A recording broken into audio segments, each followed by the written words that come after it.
Dear viewers, ہماری آج کی ویڈیو موجودہ حالات کے تناظر میں ہے۔ خبر یہ ہے کہ 7 لاکھ عورتیں اور ان کے پیٹ میں موجود 7 لاکھ بچے، 70,000 کی زچگی جلد متوقع ہے۔ سیلاب، بے گھری، کھلا آسمان، ننگی زمین اور پھولے ہوئے پیٹ والی 7 لاکھ عورتیں نہ جانے کیا کھاتی ہوں گی، ایک ٹکڑا روٹی کا اور 2 گھونٹ پانی کے۔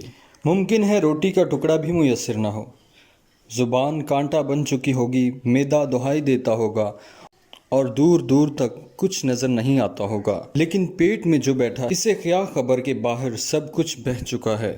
وہ تو بھوکا، شدید بھوکا اور پیاسا بھی ماں کو لاتے مارتا ہوگا، دونوں ہاتھوں سے نوچتا ہوگا اور چیختا ہوگا کہ ماں مجھے کھانے کو کچھ دو۔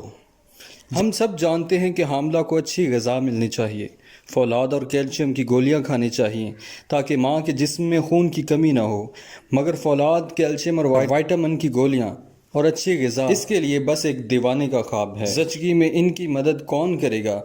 بچے کی ناف کون کاٹے گا اور کس چیز سے کاٹے گا؟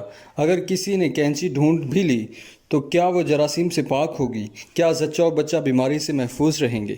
اگر بچے کا وزن کم ہوگا تو اسے کہاں رکھا جائے گا؟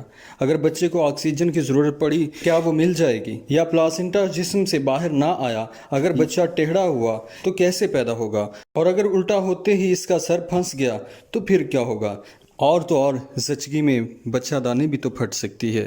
چلیے کسی نہ کسی طرح یہ بچہ پیدا بھی ہو گیا، لیکن اب یہ کیا پیے گا؟ ماں کو تو بچے کی پیدائش کے بعد اچھی خوراک اور کیئر کی ضرورت ہوتی ہے، اس کا کیا ہوگا؟ انفیکشن ہوگی تو ماں اور بچے دونوں کے لیے دوائیں کہاں سے لائی جائیں گی؟ جراثیموں کی تو عید ہو جائے گی۔ یہاں تو روٹی کا ایک ٹکڑا میسر نہیں۔ ان حاملہ عورتوں اور نوزائیدہ بچوں کا بھی اتنا ہی حق ہے جتنا اسلام آباد میں رہنے والوں کا ہے۔